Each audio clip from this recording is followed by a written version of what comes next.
Čo ty robíš? Pán Mikulás, zabili ste svoj životný čas, ako sa cítite? Tak určite. Stále lepšie a lepšie. A do budúcna? Čo by ste do budúcna vylepšili možno? Do budúcna by sme chceli mať stále lepšie a lepšie. Botasky. Dali sme do toho všetko, jak sa dalo. Tak určite. Určite.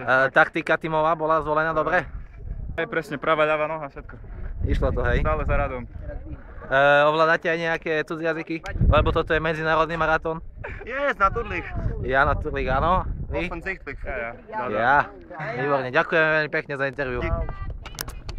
Pán Komarc, vieme, že váš čas bol jeden z najlepších. Ako sa cítite? Počasie sa nám vydarilo.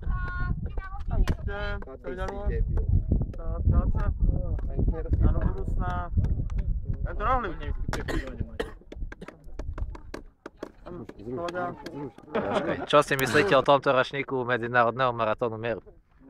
Trošku je vysoká teplota, Áno. ale väčšina účastníkov je Je to vydarená akcia.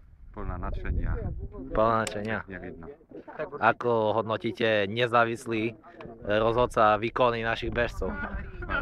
Skoro všetci sa snažili. A tí, čo sa nesnažili?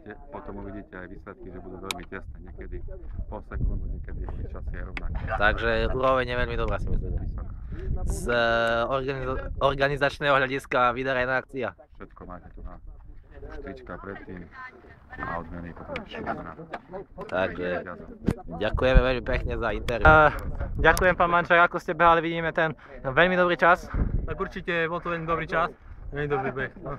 Počasie nám praje dneska? Tak určite, vidíte, slnko svietí, Áno. je to dobre. Čo by ste zmenili, nejaká taktika na budúci rok? Tak určite zmeniť taktiku, no áno. V čom bola chyba, si myslíte, tohto roku? Tak určite chyba bola v tom, že nebola. sme brali 4 kolečka, nie, na rozdiel od ostatných. No tak určite to nebola naša chyba. Tak určite to nebola naša chyba. Takže organizátori zlyhali, áno? Tak určite. Bola tvoja chyba, spoločná chyba.